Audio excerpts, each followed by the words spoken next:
시편 129편. 이스라엘은 이제 말하기를 그들이 내가 어릴 때부터 여러 번 나를 괴롭혔도다. 그들이 내가 어릴 때부터 여러 번 나를 괴롭혔으나 나를 이기지 못하였도다. 박하는 자들이 내 등을 갈아 그 고랑을 길게 지었도다. 여호와께서는 의로우사 악인들의 줄을 끊으셨도다. 무릇 시온을 미워하는 자들은 수치를 당하여 물러갈지어다. 그들은 지붕의 풀과 같을지어다. 그것은 자라기 전에 마르는 것이라. 이런 것은 베는 자의 손과 묶는 자의 품에 차지 아니하나니 지나가는 자들도 여호와의 복이 너희에게 있을지어다 하거나 우리가 여호와의 이름으로 너희에게 축복한다 하지 아니하느니라.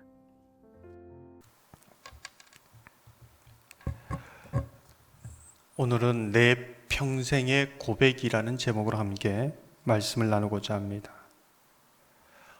오늘 본문을 보면 강조하고 있는 것이 어릴 때부터 이제 이 부분입니다. 어린 시절부터 이제 나이가 들어 평생을 돌아보며 자신의 고백을 하나님 앞에 노래하고 있는 것이죠. 뿐만 아니라 이 노래를 부르는 것은 나와 같이 어릴 때부터 오랜 그런 고난 가운데 있는 사람들이 함께 하나님의 주신 은혜를 그들에게도 주어서 함께 이 노래를 불렀으면 좋겠다. 이제 이 고백을 하고 있는 것입니다. 1절 표준 세번역으로 읽어보면 이렇습니다. 이스라엘아, 이렇게 고백하여라.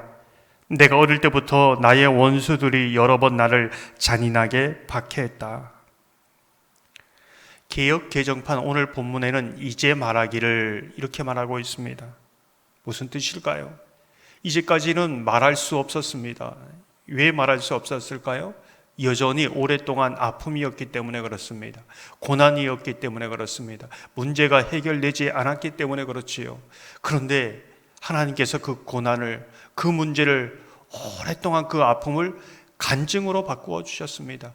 온전히 치유하시고 해결해 주셨습니다. 그래서 이제는 말할 수 있습니다. 이제는 간증할 수 있습니다. 이렇게 고백하는 것이지요. 이 말씀을 들으면서 여러분 가운데 오랜 아픔이 있고 고난이 있고 여러 가지 문제가 있는데 하나님께서 그 부분들을 정말로 간증으로 바꾸어 주셔서 이제는 말할 수 있습니다. 이제는 간증할 수 있습니다. 이렇게 고백할 수 있는 저와 여러분 되기를 원합니다. 그러한 은혜 주시기를 소망합니다. 오늘 시인의 평생의 고백은 무엇인가? 이 시인이 간증하고자 하는 것이 무엇인가? 2절 말씀을 보면 그들이 내가 어릴 때부터 여러 번 나를 괴롭혔으나 나를 이기지 못하였도다. 어릴 때부터 지금까지 아마 이 분이 나이가 이제 많이 들은 것 같은데 오랫동안 괴롭힘을 당했습니다. 박해를 받았습니다. 굉장히 어려운 것이지요. 3절 말씀을 보면 박하는 자들이 내 등을 갈아 그 고랑을 길게 지었도다. 옛날 시골에 보면 소를 몰고 갈 때에 밭 이랑이 한 줄 한 줄 그렇게 갈리는 모습, 그 풍경을 이들도 지금 생각하고 있는 것 같습니다. 고난으로 인한 상처가 선명하게 한 줄 한 줄 다 고난 그 상처가 남아있다는 것이지요. 하나님의 백성도 이렇게 오랫동안 이유 없이 고난을 받을 수 있음을 말해주고 있습니다. 오늘 시편뿐만 아니라 여러 시편에서 이 부분을 말해주고 있는 것이지요. 왜 하나님께서 사랑하는 그 백성에게 그렇게 오랫동안 고난 가운데 두셨는가 이해할 수 없습니다. 4절 말씀처럼 악인들의 줄을 끊으셨도다 이렇게 말씀하는 것처럼 하나님이 그때는 능력이 있었고 지금 능력이 없는가 그런 것도 아닙니다. 하나님이 끊으실 때에 그때가 되어서 끊으신다는 겁니다. 당장이라도 끊으실 수 있는데 그냥 두신다는 겁니다. 그 하나님의 뜻을 다 이해할 수 없는 것이지요. 오늘 본문에서 보면 시인의 고백은 다 이해할 수 없지만 결국은 오늘 이렇게 간증하게 하고 결국은 또 하나님 앞에 감사하게 된다. 하나님의 뜻을 이루는, 섭리를 이루는 과정으로 그 고난을 사용하신다. 이제 이렇게 말씀하고 있는 것이지요. 시인이 다만 아는 것은 고난 속에서 나를 이기지 못하였다, 이렇게 고백하고 있습니다. 시인이 무엇을 말하고자 하는 걸까요? 그 오랜 기간 동안 내가 너무나 잘 인내하며 참았다, 이것을 말하고자 하는 것일까요? 시인이 말하고자 하는 것은 끊임없는 그 긴 기간, 내 고난의 길이도 너무나 길었고 내 아픔의 길이도 너무나 길었고 그 아픔도 너무나 사람들이 이해할 수 없고 나도 이해할 수 없지만 그 긴 기간 동안 여전히 변함이 없었던 것은 하나님의 은혜였다. 괴롭힘을 당할 때, 어려움을 당할 때, 낙심할 때, 그때도 어김없이 하나님은 위로하시고 그들로 나를 이기지 못하도록 인도하셨다. 이제 이 부분입니다. 우리의 고난의 길이가 평생 이렇게 길지만 더 놀라운 것은 그 긴 기간 동안 하나님의 은혜의 그 깊이와 길이도 길다라는 것을 고백하고 있는 것이지요. 그래서 그 모든 것이 지나고 난 다음에 8절에 이렇게 말합니다.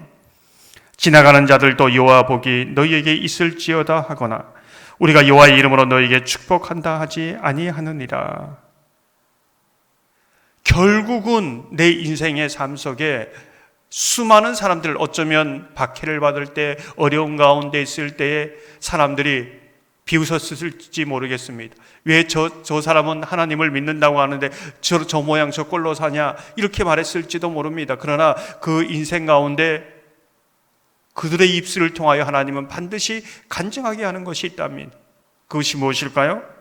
여호와의 복이 너에게 있을지어다. 여호와의 이름으로 너에게 축복한다, 이렇게 말한다는 것이죠.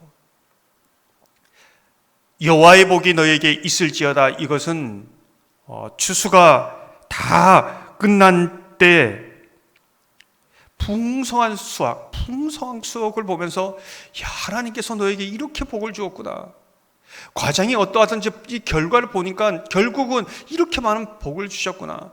여호와의 하나님께서 정말 너에게 복을 주셨구나. 여호와의 이름으로 너를 축복한다, 이런 의미입니다. 여호와의 복이 너에게 있을지어다. 여호와의 이름으로 너를 축복한다.